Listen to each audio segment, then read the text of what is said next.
Vamos a invitar y agradecer, por supuesto, al doctor Miguel Ángel Espeche Gil por estar aquí con nosotros, por acompañarnos. El doctor Espeche Gil es doctor en Derecho y Ciencias Sociales de la Universidad de Buenos Aires, doctor en Derecho por la Pontificia Universidad Católica del Río de Janeiro, doctor en Relaciones Internacionales y Diplomática de la Universidad de Montevideo. Fue embajador argentino en Bulgaria, Tailandia, Suecia, Liechtenstein y fue profesor de Derecho Internacional Público, Teoría y Práctica Diplomática, miembro del Comité Jurídico Interamericano de la OEA, presidente del Encuentro Panamericano Nacional del Instituto Nacional Irigoyeniano y asesor del Parlamento Latinoamericano sobre la deuda externa. Es amplísima el currículum del doctor Espeche Gil, pero esto a modo de síntesis para poderlo presentar, y él va a tratar hoy aquí el tema que va a tocar es el origen y profundización de la deuda externa. Ante todo, muchas gracias a esta asociación benemérita que tienen que ver con el interés nacional en nuestro país. Empezamos por lo tan importante que es cantar el himno, que se está perdiendo. He asistido a actos políticos en los que ni se pasa por la cabeza de los organizadores cantar el himno, es recordar las raíces y el objetivo de nuestra presencia. Cuando hablamos de libertad, cuando hablamos de la igualdad, en realidad estamos mintiendo, porque la igualdad ha desaparecido de nuestro país. La brecha entre ricos y pobres se agranda día a día. Tenemos que luchar para acortar esa brecha y poder cantar el himno con verdad. Después, el empezar por una manifestación artística es fundamental. La poesía y la música nos abren el paso hacia la verdad. Y la verdad, en el tema que me ha tocado hablar a mí, es muy dura, es muy antipática, pero hay que enfrentarla. La deuda externa es, no digo ya un desafío, sino un cáncer que carcome las entrañas de nuestro país y de nuestro pueblo. Pero lamentablemente no hay conciencia real, no hay sentimiento sobre este hecho. Es decir, si a uno le preguntan, cualquier persona, ¿qué me puede decir de la deuda externa? Lo más probable es que le diga, no sé, es un tema de los economistas. Kirchner lo arregló con el canje del año 2005, 2006. Pero realmente no hay noción de qué manera incide sobre nuestra vida diaria y está destruyendo las posibilidades de vida feliz de nuestros hijos y de nuestros nietos. Cada vez que hacemos una compra, sea una gaseosa o cualquier otra cosa, estamos pagando el impuesto del IVA.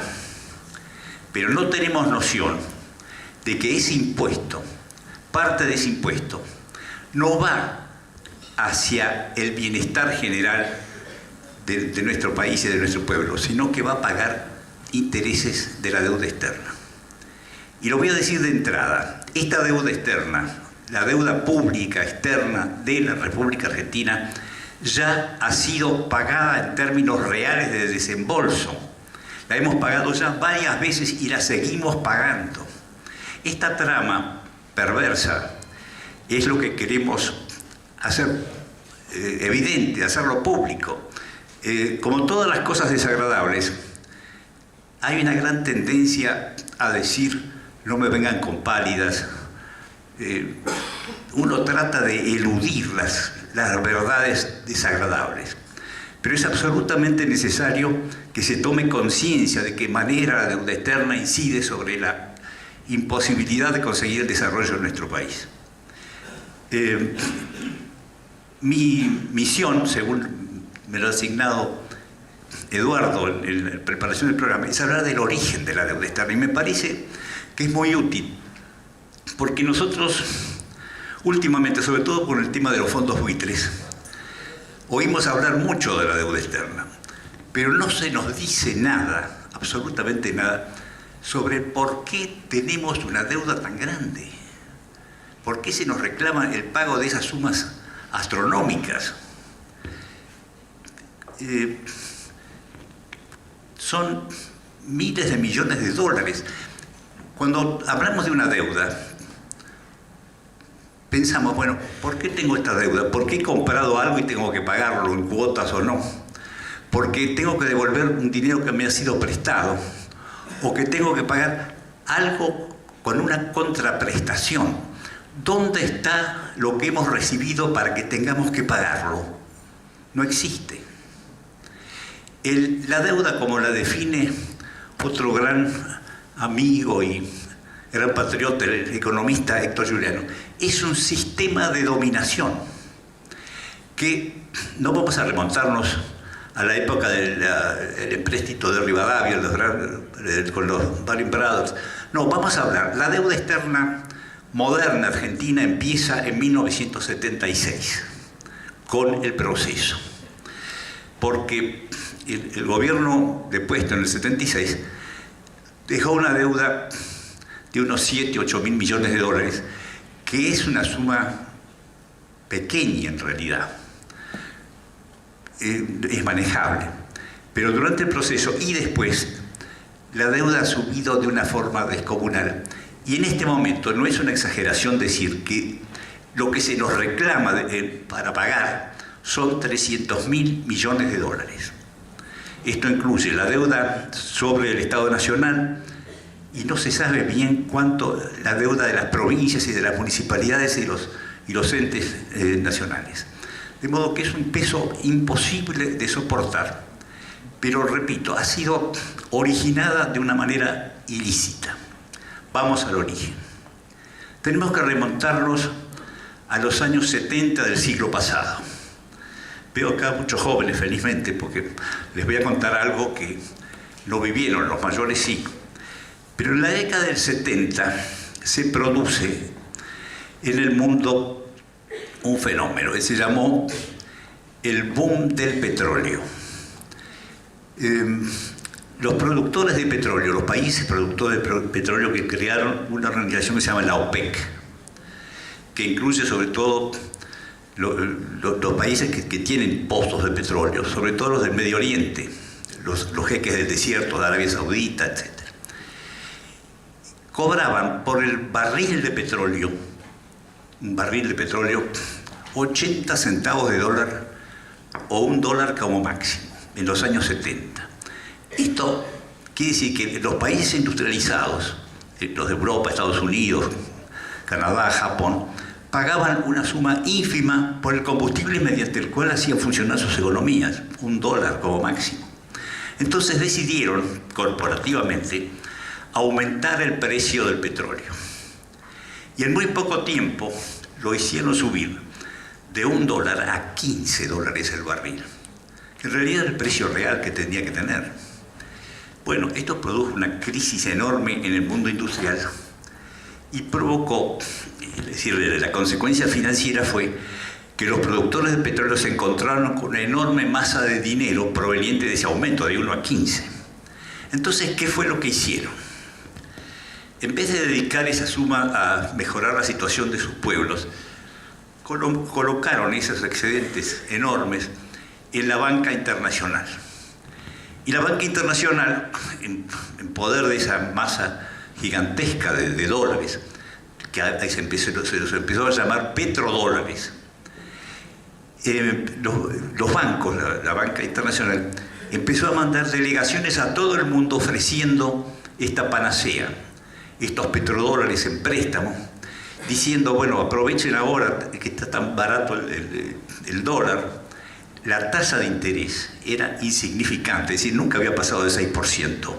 Lo que se consideraba máximo pagar de interés por el dinero era 6%, por los dólares era 6%. Y en ese momento, con la afluencia de dólares había bajado casi a 1, o a veces tasa negativa.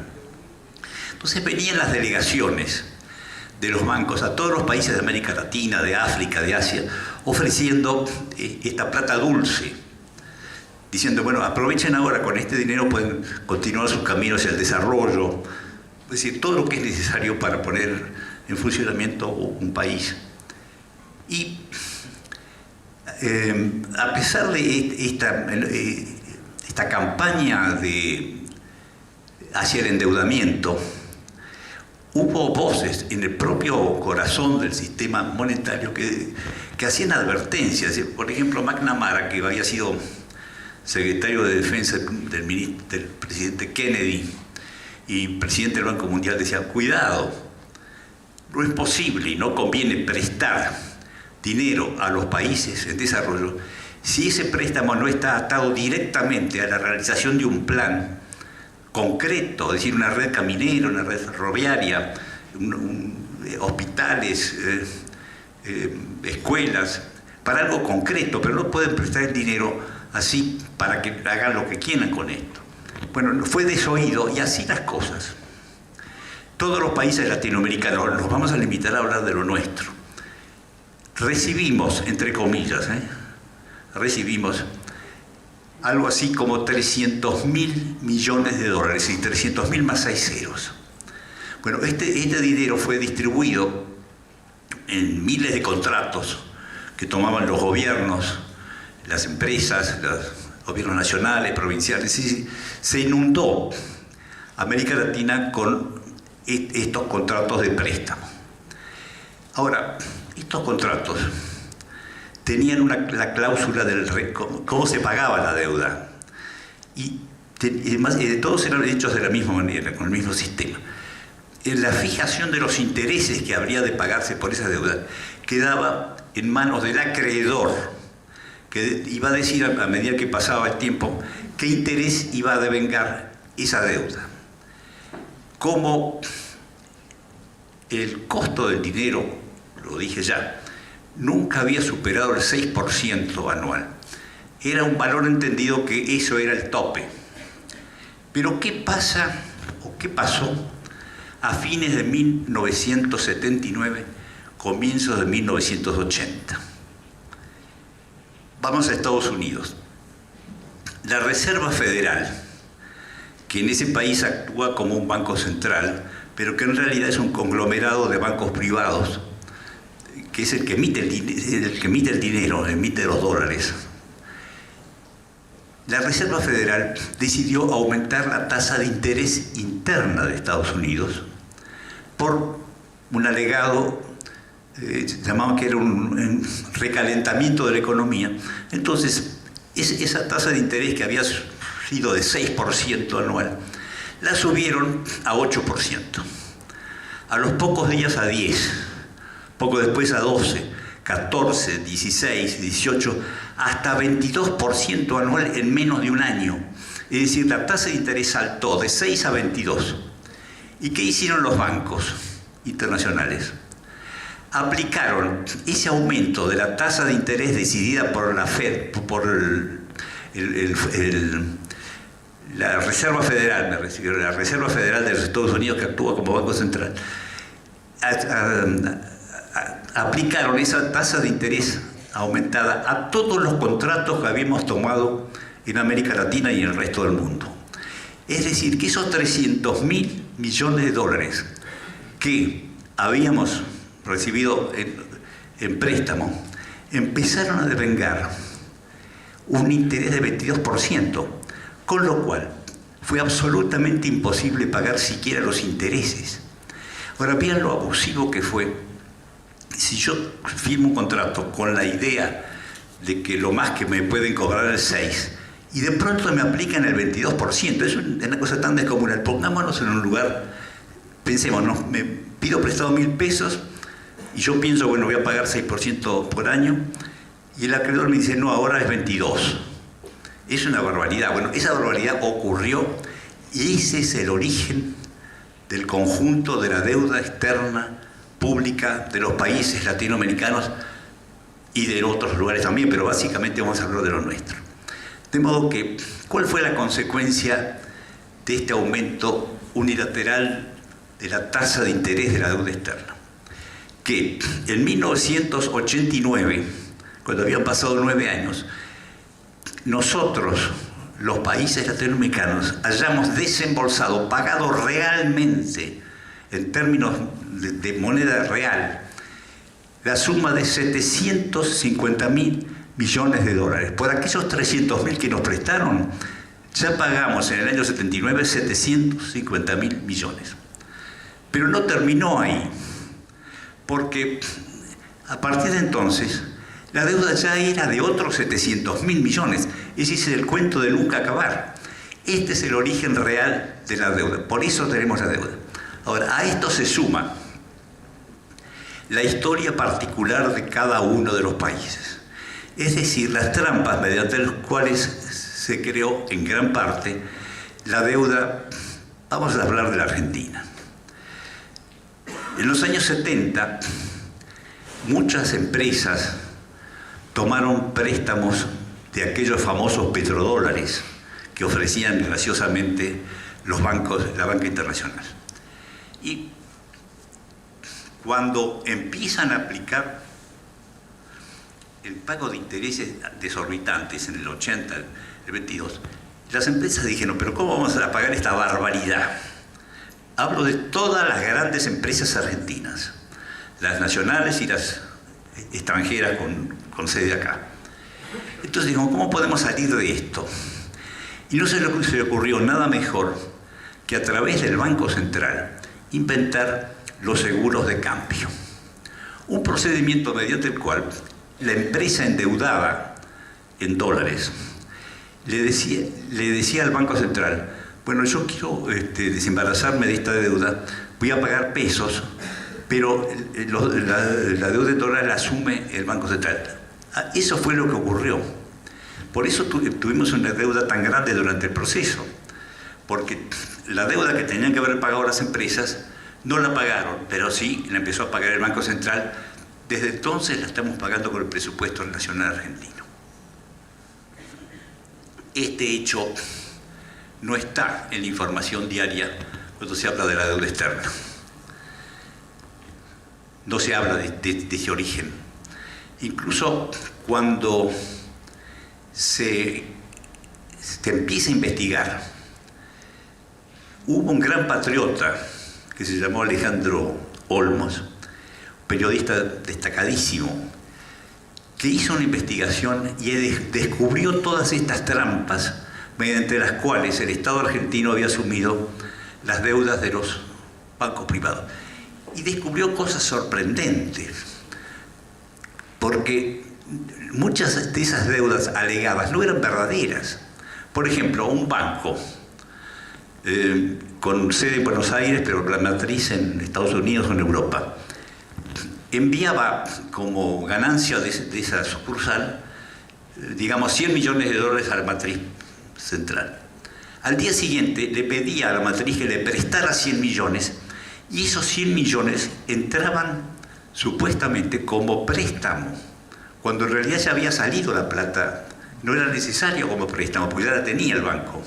Si trampas como estas, multiplicadas decenas y centenas de veces, dieron como resultado que durante 18 años Alejandro Olmos estuvo litigando para conseguir el esclarecimiento de esta barbaridad y el castigo de los culpables.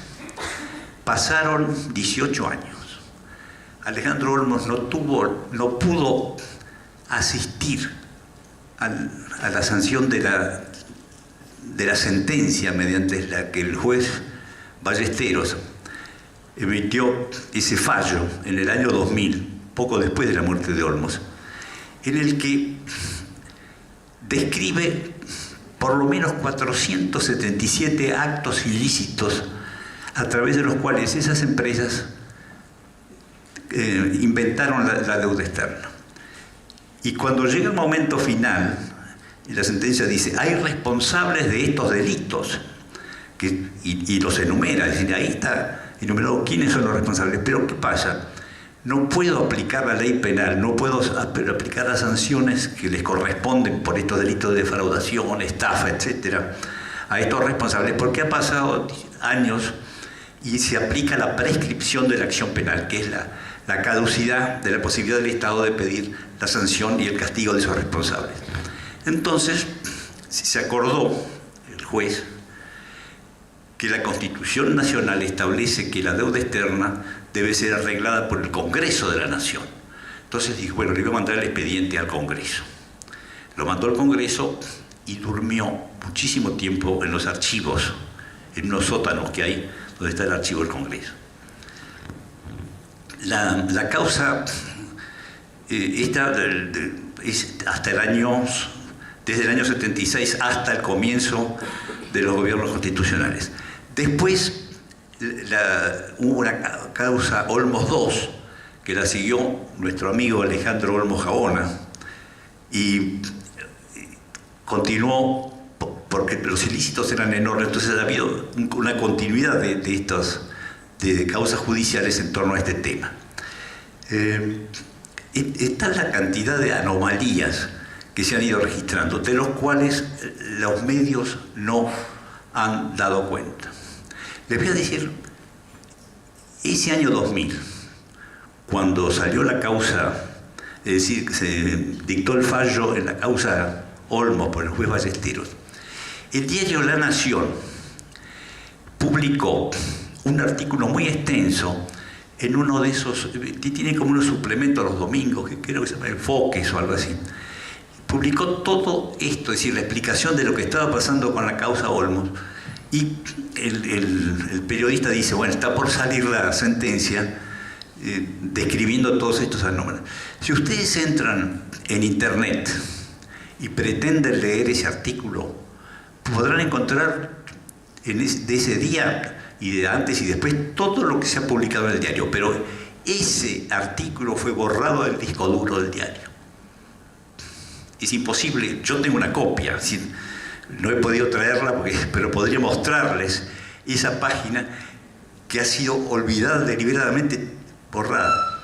Hay un amigo cordobés, un jurista, fue juez, Miguel Julio Rodríguez Villafañe, que dice que en torno a la deuda externa hay una barrera de silencio, es decir, hay una barrera de silencio deliberada, porque no conviene a los responsables de esto que se sepa cómo se hizo, cómo se gestó la deuda externa. Anomalías enormes, porque la deuda externa se ha ido transformando y ya ha pasado después de distintas etapas como el Plan Brady a convertirse en bonos, que en definitiva fueron después de varias transformaciones, los famosos fondos buitres. De modo que los responsables originarios se desembarazaron de eso y lo que estamos pagando la deuda somos todos nosotros mediante los intereses. Y fíjense, ¿de qué manera afecta al interés nacional la deuda? Un ejemplo, en el año 95-96 hubo una epidemia de cólera en Salta y Jujuy. Es decir, en otras partes del país también, pero sobre todo en Salta y Jujuy. Entonces, el presupuesto nacional votado para ese año contemplaba 5 o 6 millones de pesos dólares de entonces para combatir el cólera. Se suprimió del presupuesto esa partida, se le asignó el pago de la deuda externa y las víctimas del cólera tuvieron que aguantársela. Es decir, se priorizó el pago de la deuda al combate a una epidemia. Bueno, esto es un ejemplo menor al lado de todas las otras cosas tremendas que se han ido haciendo en torno a la deuda. De modo que cuando estamos hablando, nosotros leímos ahora el tema de los buitres, por supuesto, los buitres son una manifestación de la barbarie financiera que se ha adueñado del mundo, que no es solo, fíjense lo que pasó el 2008 con la crisis financiera, es decir, bancos quebrados con directores de bancos multimillonarios, eso sí, y las ayudas han ido para los bancos y no para los pueblos víctimas de las deudas y de las hipotecas. De modo que este es un tema de una enorme potencialidad política, pero no hemos conseguido a través de estos años de prédica que la sociedad tome conciencia de esta situación. Porque precisamente al haber una barrera deliberada establecida por los médicos, la gente no tiene forma de saber esto si no es a través de las vías que nosotros hemos tratado de mantener abiertas con reuniones como esta y todas las organizaciones que estamos luchando por la cuestión de la deuda. De modo que hay soluciones, por supuesto que las hay, pero para encaminar las soluciones es necesario que haya decisiones de carácter político, la voluntad política de enfrentarlo. Desgraciadamente, hasta ahora eso no se ha conseguido sino de una manera muy limitada, con excepciones muy marcadas. Doy el ejemplo de Ecuador. La República de Ecuador tuvo una deuda externa muy parecida en su origen a la nuestra, con actos ilícitos, inventos de deudas enormes que crearon una situación angustiosa. El presidente Correa, en la década pasada, decidió crear una comisión investigadora, una comisión de auditoría del crédito público de Ecuador, y convocó a una serie de especialistas para analizar esto, entre los cuales estaba Alejandro Olmos Gaona, que se pasó mucho tiempo en Quito investigando en los archivos, y esta comisión encontró una enorme cantidad de actos ilícitos muy semejantes a los que se habían producido en Buenos Aires. Es decir, una gran similitud entre la manera espuria como Ecuador tenía su deuda externa, muy parecida a la nuestra. Las conclusiones de esa auditoría llevaron al presidente Correa a tomar una decisión. Entonces convocó a los acreedores con las pruebas sobre la mesa y les dijo: mire, de los 3.300 millones de dólares que ustedes reclaman, lo único que hay legítimo son 300. Lo demás son delitos. Así que eso no se puede. Sin chistar aceptaron los 300 millones y así se terminó el problema de la deuda en Ecuador. Yo le voy a pedir a Alejandra si me diga más o menos, este ha sido el resultado en ese momento del manejo de la deuda. Es decir, cuando hay decisión política, se puede. Nosotros ahora tenemos en el Congreso una comisión bicameral que ha sido constituida para investigar, es decir, que es lo que hubiera correspondido hacer hace muchos años.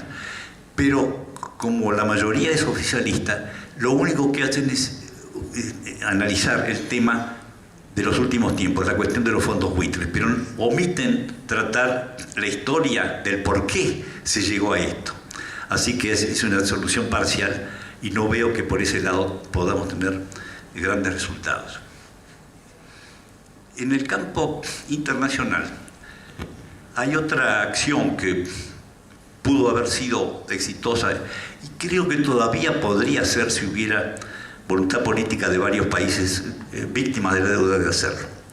Se trata de conseguir que la Corte Internacional de Justicia se aboque al tratamiento de la cuestión de la deuda y a través de un mecanismo que establece la Carta de las Naciones Unidas.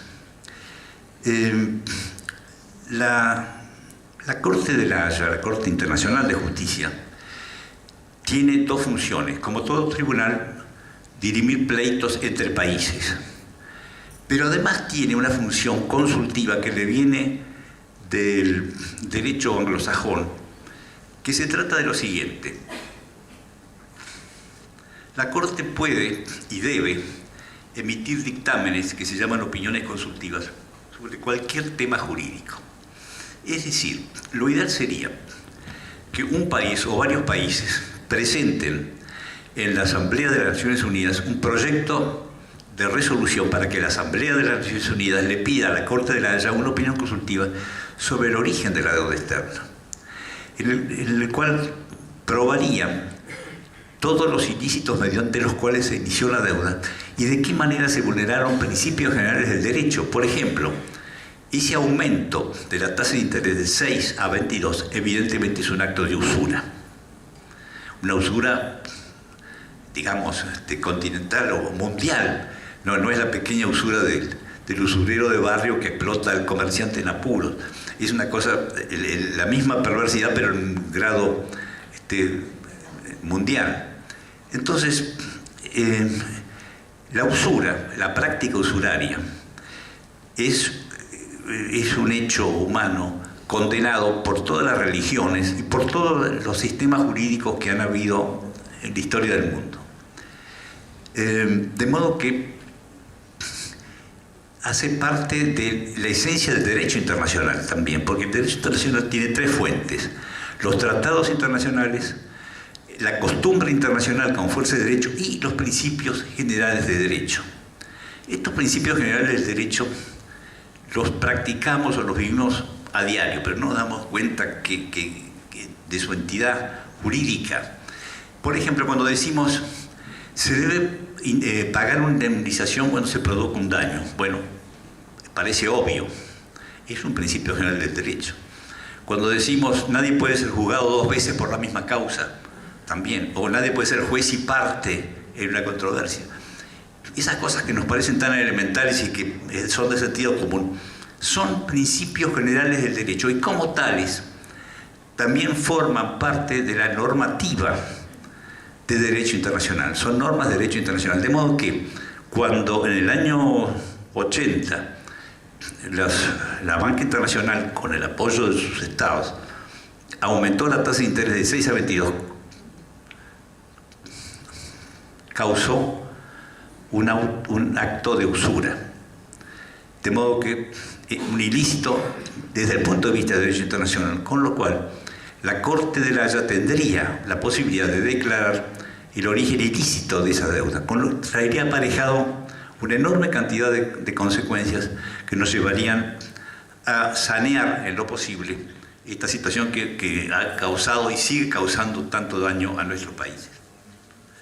Creo que en el campo nacional sería necesario crear conciencia para que la comisión investigadora bicameral realmente se aboque al estudio del origen de la deuda, tome la causa 1 y 2 como ya elementos de juicio válidos y terminantes para conseguir que estos elementos sean puestos de relieve en todas las negociaciones de deuda que haga el país. Hasta ahora no se ha utilizado el derecho que tenemos para defender los intereses nacionales.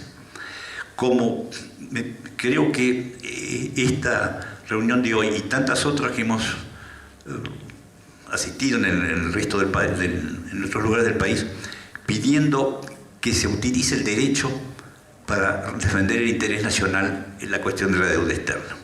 Creo que es posible, que es absolutamente necesario tomar conciencia y actuar en el boca a boca, explicando qué ha sido la deuda externa, qué es la deuda externa, por qué la tenemos. Ese por qué es fundamental, porque nadie, la mayoría de las personas desconoce el origen de la deuda. Conociendo el origen de la deuda, nos produce indignación que la sigamos pagando cuando ya lo hemos hecho varias veces. Creo que esta reunión es tan grata para mí por volver a Paraná y por poder transmitir estas verdades, estos datos de la realidad. Me alientan a pensar que la lucha no será en vano si conseguimos romper esta barrera de silencio y que la presión popular, la presión de las sociedades, de las instituciones como esta, haga que el poder político y los sectores políticos tomen conciencia de la necesidad de aplicar el derecho y aplicar las vías de solución posibles. Ejemplo, Ecuador y ejemplos, Islandia, y pienso que va a ser ejemplo también Grecia, que está sufriendo también ahora las consecuencias de la deuda. De modo que yo querría terminar con esta exhortación. Voy a dejar material de consulta, porque son muchos aspectos que tal vez convenga que les voy a dejar algún material impreso, algunos folletos y libros que queda a disposición de ustedes para compenetrarse más profundamente de esta situación. Quiero recordar, volviendo a las palabras iniciales de Eduardo, que lo que nos guía en esto es el interés nacional. Por eso el pensamiento nacional es central, es decir, desarrollar esto y difundirlo. Yo recuerdo que hay un gran patriota brasileño, fue el prócer máximo de Brasil, el Barón de Río Branco, tenía como lema en latín: ubique patria memor, siempre la memoria de la patria, siempre el interés nacional como objetivo para conseguir. Y eso es lo que nosotros queremos hacer en la cuestión de la deuda, tener en cuenta que depende de la manera en que encaremos la cuestión de la deuda externa el futuro de nuestra generación, de la de nuestros hijos y de nuestros nietos. Muchas gracias.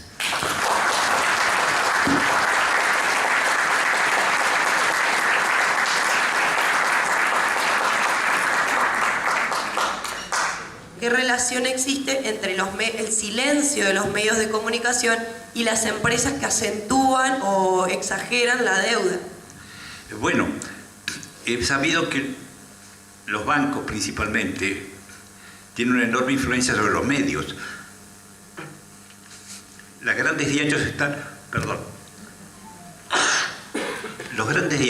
muy endeudados. Entonces no van a publicar nunca noticias, informaciones que molesten a sus acreedores. Es decir, los bancos o las finanzas pueden determinar el silencio de los medios. Por eso hay que romper esa barrera de silencio por los medios que podamos conseguir, por las maneras que podamos conseguir la difusión de esto. Y significa, puesto que esas empresas responsables de los ilícitos mediante los cuales se formó la deuda, las empresas son personas, es decir, los directivos son los responsables. La denuncia, la acción penal prescribió, pero en realidad, si nos ponemos a pensar, la deuda externa es un delito continuado porque se perpetra cada transformación, cada vez que se pasa una deuda a bonos y esos bonos se venden y esos se vuelven a vender, se sigue repitiendo el fenómeno inicial, de modo que yo creo que no existe la prescripción de aquellas acciones ilícitas y que sigue siendo posible pedir que se reabra y se aplique la responsabilidad a las empresas causantes de esto. Creo que esto es posible. Ya hace 4 o 5 años descubrimos el juzgado en el cual se tramitó la causa Olmos, el juzgado federal 2, reunió un grupo de trabajo para investigar, digamos, la enorme cantidad de expedientes de la causa Olmos 1 y causa 2. Y en ese análisis se descubrió que el juez, al emitir el fallo en la causa Olmos en el año 2000, omitió cumplir con una obligación que le marca el Código Civil. Cuando un juez, en el artículo 1047 del Código Civil, si hay estudiantes de Derecho o abogados que recuerden este número, el artículo 1047 del Código Civil establece que el juez debe declarar la nulidad de todos los actos oficiales realizados en función de actos ilícitos. Es decir, un delito no puede ser la base para nada positivo, es de nulidad absoluta, de modo que deberíamos existir en la nulidad de todas las acciones posteriores, con lo cual caería como en un efecto dominó, caerían muchísimas de las cosas que se hicieron ilegítimamente desde entonces hasta ahora. De modo que el derecho siempre tiene posibilidades de encaminar las cosas hacia la justicia. Cuando usted habló del cambio del 6% al 22%, yo no soy estudiante de Derecho, soy profesor de Historia, pero el profesor de Derecho que tuve en la secundaria me enseñó que el contrato es un acuerdo de parte y en consecuencia, si estaba pactado en el contrato que era un 6% lo que debía pagarse, el aparecer con un 22% de los acreedores no significaba una violación al contrato, era la primera pregunta. Y la segunda que tengo, para hacerles corto, cuando usted habló del tema del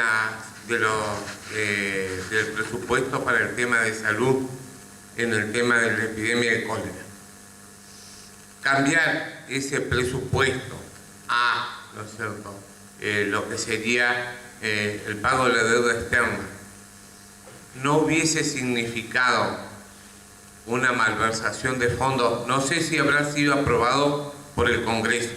Es decir, para cambiar, de acuerdo a la teoría, para cambiar una partida del presupuesto, destinarlo a otro lugar, el Congreso tiene que dictaminar si lo aprueba o no lo aprueba. Efectivamente.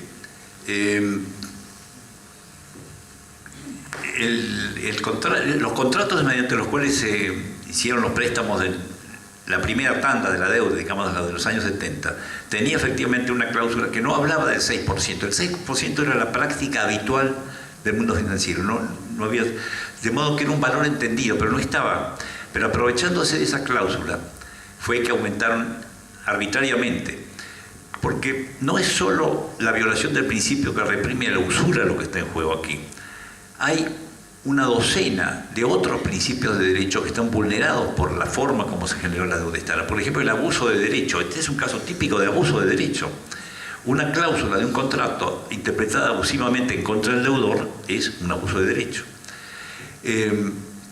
Hay varios tecnicismos, por ejemplo, las situaciones posteriores al contrato que permiten a la parte vulnerada pedir un cambio, podría ser, es decir, el aumento de las tasas de interés podría ser una forma de considerarla ilícito por eso, porque vulneraba este y otros principios del derecho. Hay una institución europea muy meritoria porque se llama el CEISAL, es el Consejo Europeo de Investigaciones Sociales para América Latina. Son decenas o centenas de profesores de universidades europeas interesadas en la temática latinoamericana. Entonces ellos tomaron conocimiento de esta problemática tremenda de la deuda en el año 1990. Entonces, desde entonces han realizado una serie de congresos y estudios que ya están contenidos en varios tomos, donde han profundizado muchísimo los aspectos jurídicos de esta anomalía que significa la deuda externa. Y todo eso nos da la esperanza de que no estamos solos. Hay sectores de opinión muy valiosos en el mundo académico, sobre todo, sobre esto, que nos acompañan o nos acompañarían en la acción reivindicatoria de la situación de nuestras naciones. Hablo en colectivo, porque esto se lo ha sufrido prácticamente todos los países latinoamericanos.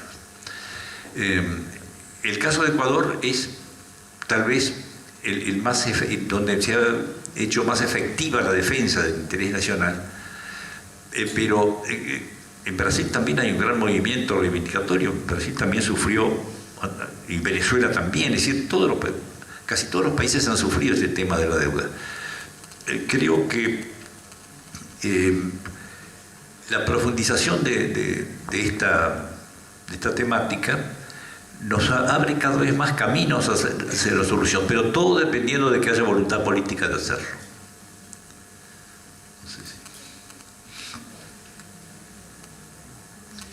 Y sí, faltó responder el tema del cambio de destino de los fondos. Eventualmente sí, podría llegar a ser, es un poco más difícil conseguir, sería malversación porque es un delito formal, es decir, es distinto de la estafa. La defraudación es aplicar unos fondos que tienen un objetivo a otro objetivo. Yo pienso que podría llegar a ser también, pero esto sería en una etapa posterior eventualmente, conseguir el cambio de todo el sistema tributario y la cuestión presupuestaria, ¿no? Porque el tema de la deuda está en el presupuesto, muchas veces disimulado. Hay muchos pagos de deuda que no figuran, de modo que Héctor Julián ha conseguido desentrañar del presupuesto nacional muchos lugares donde está disimulado el pago de la deuda de otra manera. Bien, Acá tenemos otra pregunta. Doctor, ¿cómo le va? Destacar en cuanto a la necesidad de una voluntad popular para tratar el tema de la deuda, el caso de Islandia, en donde afortunadamente con movilizaciones populares se llegó incluso a encarcelar a determinados responsables banqueros de gran parte de la asunción de la deuda externa por parte del Estado de Islandia ante la quiebra de un banco, ¿no? Y ahora el movimiento que se está viendo en Grecia, en función de que el pueblo está apoyando esta encrucijada del gobierno, que lo tienen, digamos, en un arco, para usar un término futbolero, en virtud de no poder negociar su deuda externa actualmente. Y la pregunta es la siguiente: si alguna vez estuvo cerca en la labor, digamos, de la diplomacia argentina de llevar esta problemática a un pronunciamiento de la Corte Internacional de Justicia a modo de declarativo, si efectivamente alguna vez se pudo o se estuvo cerca de pedir esa opinión consultiva a la Corte. En el año 96 la Cámara de Diputados nuestra emitió una declaración pidiendo al Poder Ejecutivo que inicie las acciones para que, a través de la misión nuestra en Naciones Unidas, la Asamblea de las Naciones Unidas le pida a la Corte la opinión consultiva. Era el gobierno de Menem y por supuesto no hicieron nada. Pero era la vía correcta, es decir, era la vía correcta. Efectivamente, el caso de Islandia es el que más esperanza nos da. Es decir, si hay, porque tomó conciencia la población de lo que estaba pasando, en qué manera estaba sufriendo los efectos de ese abuso de los bancos. De modo que mientras no haya esta reacción popular que se traduzca en una voluntad política, seguiremos como turco en la neblina, es decir, perdidos, porque entonces el poder de frustración que tienen el poder financiero es muy fuerte. Para vencerlo hay que tener un apoyo de la población, de la ciudadanía. De otro modo no es posible. Por eso es que estamos acá tratando de que el boca a boca nos amplíe cada vez más la difusión de estas ideas y de estas posibilidades. Y no bajar los brazos, siempre hay que seguir luchando, porque la lucha por el derecho no termina nunca, hacia la justicia. La justicia es un bien por el que tenemos que luchar siempre, igual que lo que decíamos hace un rato con respecto a la igualdad.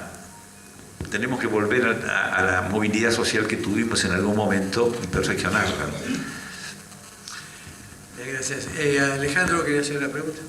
No quería hacer una pregunta, sino completar algo que dijo Miguel Ángel respecto a esta cuestión del presupuesto.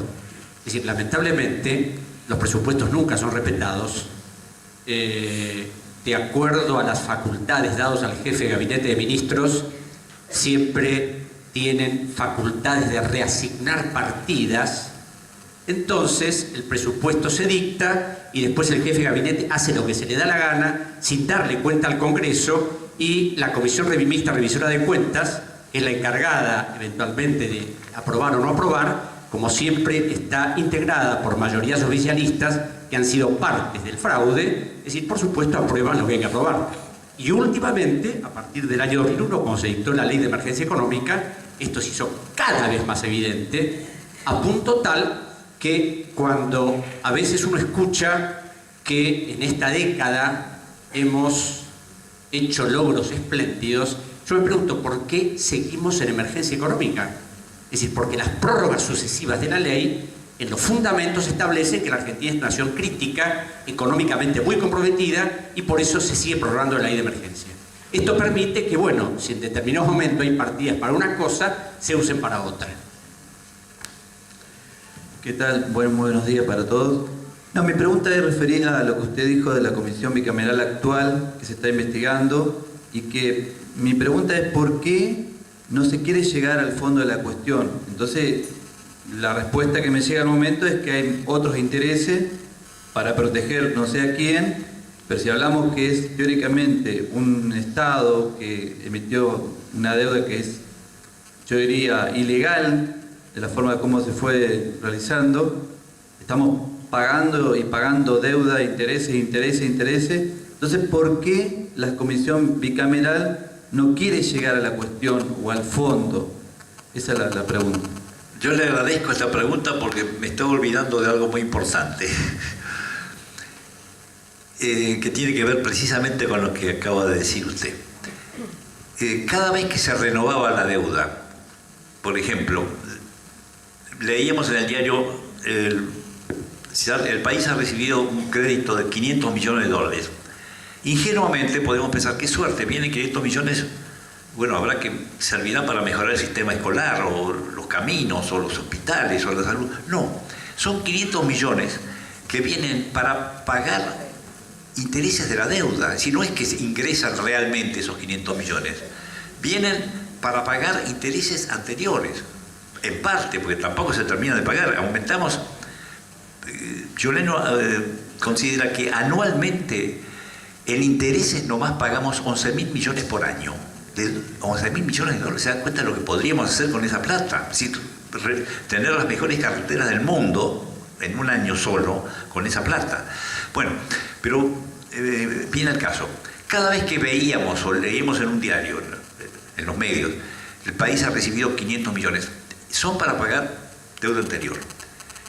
Pero por la negociación de esos 500 millones, uno puede pensar, bueno, es el Banco Central que manda una delegación, o el Ministerio de Economía, donde prestan donde va a venir el crédito, y se cierre. No, el Banco Central, el Ministerio de Economía, llaman o nombran a le dice un broker de la City, es decir, un banco de inversión, para que ese banco privado haga la negociación, que vaya, firme los papeles en nombre del Estado argentino y traiga ese dinero en préstamo. Eso significa que ese banco va a tener una comisión de 1,5 o 2 de interés, de comisión. Entonces, históricamente desde el 76 ha sido así, de modo que quienes se benefician con eso, es decir, cada ministro de Economía nombra a sus amigos al banco de negocios amigos, y le encarga, vos hacés la negociación y dividimos los intereses. En más de un caso ha sido más que evidente que esto ha sido así.